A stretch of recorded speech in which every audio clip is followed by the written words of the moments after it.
যে কুরবানি যেটা আমরা করব, কুরবানির পশুটা কেমন হবে। আর কুরবানির পশু হতে হবে সুঠাম এবং সুন্দর হওয়া চাই, সুঠাম এবং সুন্দর। তবে 3 ধরনের পশু কুরবানি করা সুস্পষ্টভাবে নাজায়েজ। কয় ধরনের? 3 ধরনের। এর মধ্যে 1 নম্বরে হলো সুস্পষ্ট খোড়া।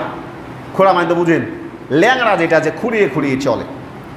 স্পষ্ট কানা, স্পষ্ট রোগা, জীর্ণ শীর্ণ, অর্ধেক কান কাটা, ছিদ্র করা, অর্ধেক শিং ভাঙা। এটা হচ্ছে সম্পূর্ণভাবে নিষেধ এই কয়টা।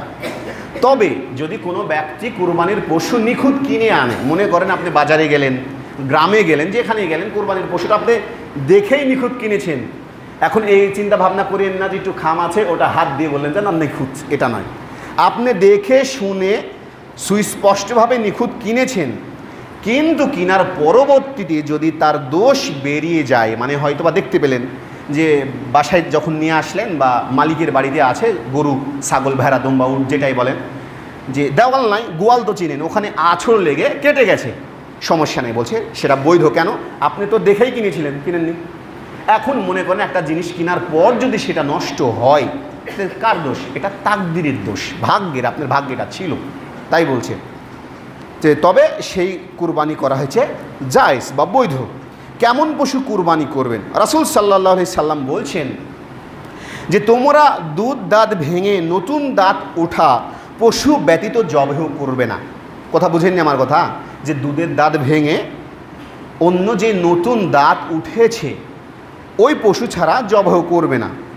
কষ্টকর যদি হয় তোমাদের জন্যে, তবে 1 বছর পূর্ণকারী ভেড়া, দুম্বা, ছাগি কুরবানি করতে পারে। এই কথা বলার উদ্দেশ্য কি বলুন তো? দেখবেন যে অনেক পশু আছে যাদের শরীর কিন্তু হিষ্টপুষ্ট হয়ে যায় না, কিন্তু দাঁতে না। কুরবানির পশু আপনি পেলেন না, মনে করেন যে পেল না মানুষ, আগে কি শর্ত কিন্তু একটা, যে দুধ দাঁত ভেঙে পরবর্তীতে যে দাঁতটা বাহির হবে সেটা কুরবানি করতে হবে, এটা যে প্রধান শর্ত। কারণ এখন প্রচুর অ্যাভেলেবল খাসি পাওয়া যায় বা দুম্বা, ভেড়া, গরু যেটাই বলেন পাওয়া যায়।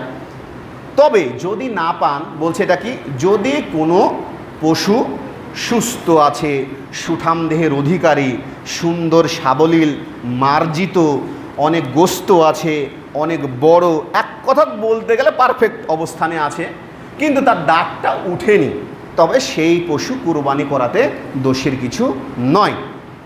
এবার আসুন, কুরবানি কয়দিন করা যায়? কুরবানি 3 দিন পর্যন্ত করা যায়। মনে করেন কুরবানির দিন 1 দিন, তার পরের দিন 1 দিন, তার পরের দিন 1 দিন, এটা হচ্ছে করা যায়। এবং নখ এবং চুল কাটা সম্পর্কে এটা বরাবরই আপনারা শুনে আসছেন যে সহিহ মুসলিম এবং মিশকাতের হাদিস, যে উম্মে সালামা রাদিয়াল্লাহু তাআলা আনহা থেকে বর্ণিত, রাসূল সাল্লাল্লাহু আলাইহি সাল্লাম বলেছেন, তোমাদের মধ্যে যারা কুরবানি দেওয়ার ইরাদা রাখো, মানে কুরবানি দেওয়ার জন্যে মনে মনে প্রতিজ্ঞা করেছো যে আমি এই বছর কুরবানিটা আমি দেব, তারা যেন জিলহজ মাসে চাঁদ উঠার পর হতে কুরবানি সম্পূর্ণ করা পর্যন্ত চুল নখ কর্তন হতে বিরত থাকে। মানে যারা কুরবানি করতে পারবে না তাদের নখ, চুল, অন্যান্য যেগুলো অবাঞ্ছিত অংশ আছে সেগুলান থেকে সে যদি বিরত থাকে, রাসূল সাল্লাল্লাহু আলাইহি সাল্লাম বলছেন যে ওই ব্যক্তি কুরবানি না দিতেও পারলেও কুরবানির মতন সওয়াব পাবে। সুবহানাল্লাহ। তাহলে এটা অত্যন্ত একটা গুরুত্বপূর্ণ বিষয়। এবার আসুন যে কুরবানির পশু কয় প্রকারের হবে। দেখুন, সাধারণত দেওয়া আছে উহা 3 শ্রেণীর মধ্যে অন্তর্ভুক্ত।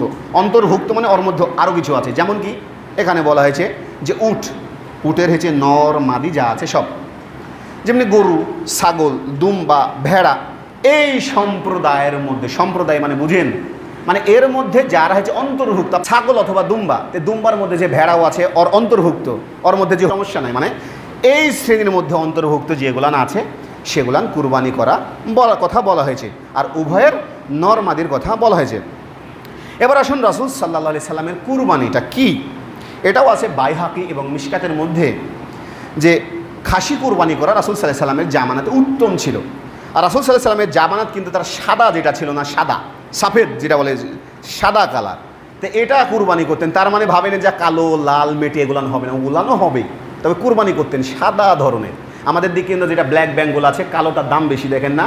তবে বিশেষ করে যারা অ্যারাবিক দেখবেন তারা কিন্তু দুম্বা দেখবেন সাদা কোয়ালিটির বা ভেড়া, এটা কুরবানি ওরা বেশি করে।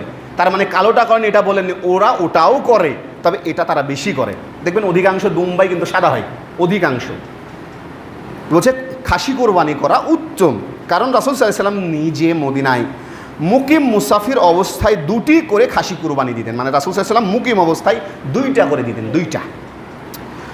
অনেকেই খাসি কুরবানিকে খুঁত মনে করেন, যেমন এই সম্পর্কে একটা আমাদের অনেক বড় আলেম, তিনি পরবর্তীতে শিকার খেয়েছেন, যেহেতু তিনি আসলে মানুষের মুখ দিয়ে যে আমি যে কথাগুলো আমি বলছি ভুল বাহির হয় না, বাহির হতে পারে, তো তিনি বলছেন যে খাসি কুরবানি করবে না, খাসিতে একটা খুঁত আছে। এই কথা দেখছি যে ওই পাড়াতে আমাদের বলছে যে এক হুজুরের মুখে শূন্য যে খাসি কোরবানি করা নাকি যাবে না রে, খুঁত জিনিস। একটু হাসি, মানে আমি নিজে নিজে একটু হাসলাম যে বুঝেনি।